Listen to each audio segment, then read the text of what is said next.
Salut les amis, aujourd'hui je réponds à une question qui m'a été posée sur YouTube à propos de la montre sans mort et donc on m'a demandé mon avis sur la montre sans mort. Donc pour simplement donner mon avis, je monte très peu sans mort, enfin ça m'arrive quelquefois mais on va dire que c'est pas ce que je préfère mettre un mort en fait.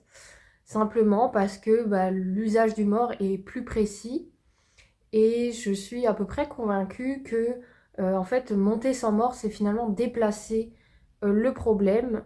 Et donc les cavaliers qui décident de monter sans mort leurs chevaux, c'est souvent pour se donner bonne conscience et pour pallier à certains défauts qu'ils ont en se disant, puisque ça agit sur le nez du cheval, du coup ça sera moins douloureux pour lui que dans la bouche.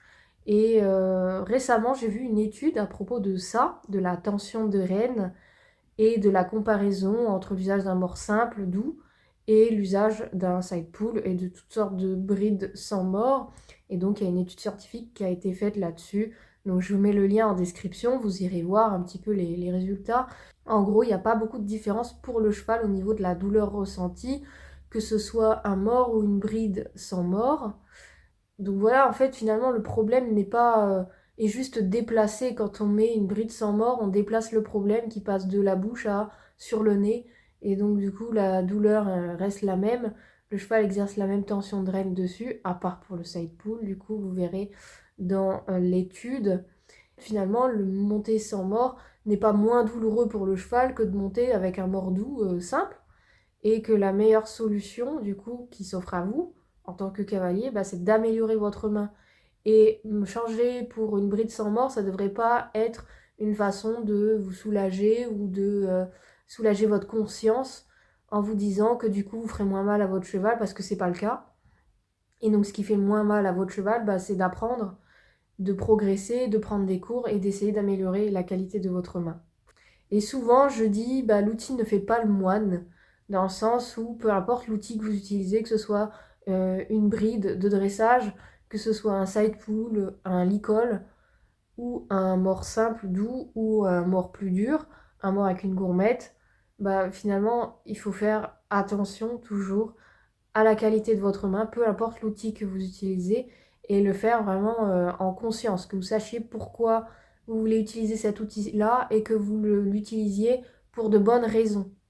De la même manière qu'on ne va pas utiliser un mort plus dur pour faire frein, mais au contraire, on va plutôt travailler le cheval sur les transitions et on va chercher à améliorer sa main et essayer de comprendre pourquoi le cheval tire, pourquoi il n'y a pas de frein.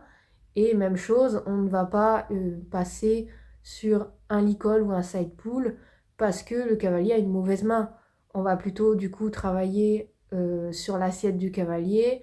On va utiliser une étrivière pour l'aider à fixer ses mains, à prendre conscience de ses gestes parasites. Et une fois qu'il y aura eu des progrès de fait dans la qualité de la main, et à ce moment-là, on peut du coup envisager de remonter sur les rênes, d'agir un peu plus sur les rênes, de trouver le contact juste et d'intervenir donc de façon plus juste avec la main pour que le cheval du coup l'acceptera mieux. Et donc pour moi, il n'y a pas non plus de chevaux qui ne supportent pas le mort, il n'y a que des chevaux à qui on n'a pas bien expliqué la signification du mort et l'effet décontractant qui est attendu avec le mort. Donc moi, je préfère utiliser le mort, je préfère perfectionner ma main, je préfère travailler sur la qualité de ma main en permanence, encore aujourd'hui, plutôt que de passer sur du sans mort. Et je trouve que l'usage d'un mort est plus intéressant parce qu'on a beaucoup plus d'action sur l'équilibre et la décontraction du cheval, chose qu'on n'a pas ou plus difficilement avec une bride sans mort. On m'a demandé également si c'était possible de dresser un cheval sans mort. Alors je pense que très probablement oui, c'est possible si on se contente d'avoir un cheval dans une attitude horizontale, si on se contente d'avoir les déplacements latéraux de base. Mais à mon avis, à partir du moment où on veut travailler des choses un peu plus pointues, où on veut travailler sur l'équilibre, et là, ça devient vraiment très difficile de le faire sans mort. Donc moi, je n'ai pas vraiment beaucoup d'expérience là-dedans parce que je préfère utiliser un outil précis comme le mort ou la bride.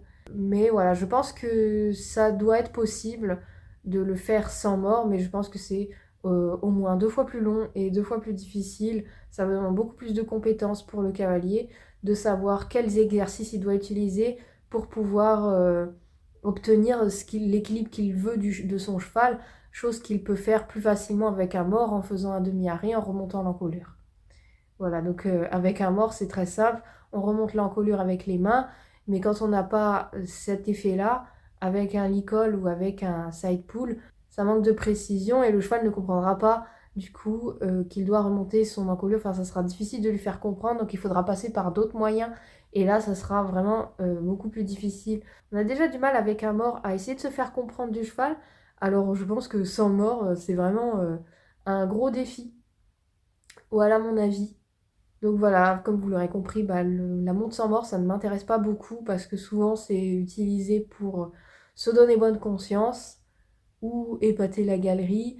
Je pense que dresser un cheval sans mort, c'est aussi très difficile et ça demande déjà beaucoup de compétences. Et je pense que même moi, à mon niveau, j'aurais certainement du mal à le faire. Je préfère en tout cas utiliser un mort parce que je préfère cette sensation-là du mort dans la bouche et que bah, c'est plus facile de décontracter et d'agir sur l'équilibre du cheval avec un mort. Voilà, je vous mets en description plein d'articles que j'ai écrits là-dessus, sur le sang mort, sur la qualité de la main. Je vous mets aussi en lien l'article sur l'expérience scientifique qui a été faite sur la tension des rênes avec ou sans mort, qu'est-ce qui est le plus douloureux pour le cheval. Donc je vous laisse lire ça en description. Si vous voulez en savoir plus, pensez à vous inscrire aux emails. Donc en dessous aussi, vous recevrez en cadeau un petit e-book que j'ai écrit sur le bien-être du cheval au travail. Voilà, dites-moi en commentaire, vous, ce que vous pensez du sang mort. Est-ce que vous l'utilisez ou pas et pourquoi? Et je vous dis à bientôt pour une prochaine vidéo. Ciao, ciao.